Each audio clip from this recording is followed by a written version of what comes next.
Bravo 6, hold on breach. Roger that. Breaching now.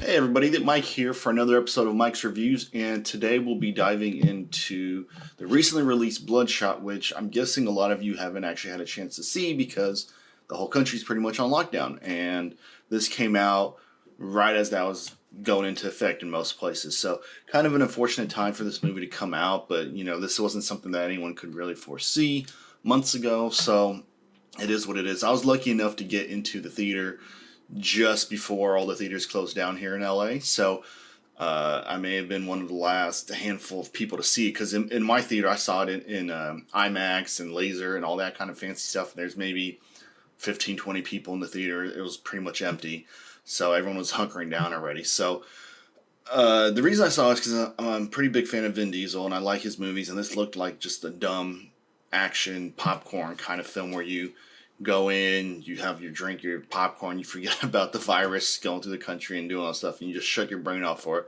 2 hours or whatever and watch a film.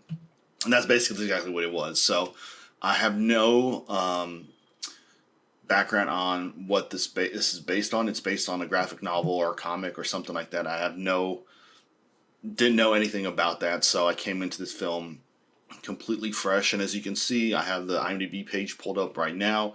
It has a 5.7 out of 10, which is about fair. I always say for an action, like a dumb action film like this, anything over a 5 on IMDb, which I know is not a completely accurate rating, but anything over a 5 I tend to think is pretty good for an action film like this. So not bad. Almost 2 hours, PG-13. I really wish they would have bumped it to an R, because it has that sort of Marvel and superhero vibe where you see all these people getting hurt and dying, but you don't really see blood, and it's like quick cuts, and it's like doesn't really fit in with the mode of what the film is. Quick synopsis is that Ray Garrison, played by Vin Diesel, is a slain soldier who is reanimated with superpowers, and he's remembering his wife being killed by terrorists, and so he's going out for revenge. Or is he? That's the whole point of the film. I'll talk more about spoilers and specific plot points in my Patreon review, the longer version of this review. But I just want to hit a couple quick points for those who haven't had a chance to see it and are thinking about it whenever it comes out on streaming, which I'm guessing is going to be sooner rather than later, or when everything settles down if it's still in theaters, which I highly doubt. But should you stream it? Should you watch it? I think so. It's really fun. Like I said, it's just a quick way to turn off your brain. There's nothing egregious or bad about it in the sense like, it's flashy. Like the graphics the special effects are fine. Vin Diesel's fine. The acting's fine. Like, it's not going to win any Oscars or anything like that. But it's just, like I said, a dumb, fun film to watch. I'm just scrolling down to see who it stars. It stars Vin Diesel, Isa Gonzalez, who I actually had never heard before, but she's in a lot of big movies lately, so she's kind of an up-and-coming star. Sam Heughan, never heard of him. Toby Kebbell, I know him mainly because he's in one of my favorite British movies called Dead Man's Shoes. He was really good in that. And then Guy Pearce and Lamorne Morris. Actually, Lamorne Morris, I think, was my favorite part of the film. He was really funny.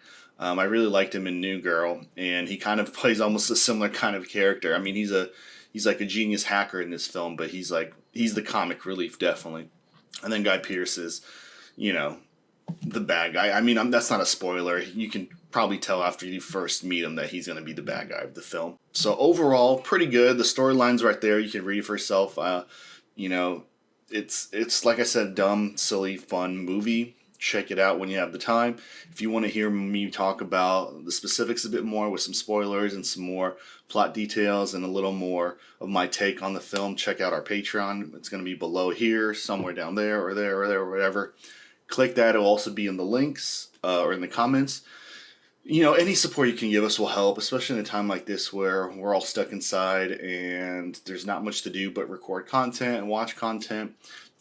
Anything you can do to support us would help us a lot, even if it's $1 or $2 or $3 or whatever. A little blessing in disguise is the virus, because we get to make more of these videos, but obviously, I wish I wasn't here. So That's it for now. Check me out on our Patreon. Like I said, I will see you next time with another movie review.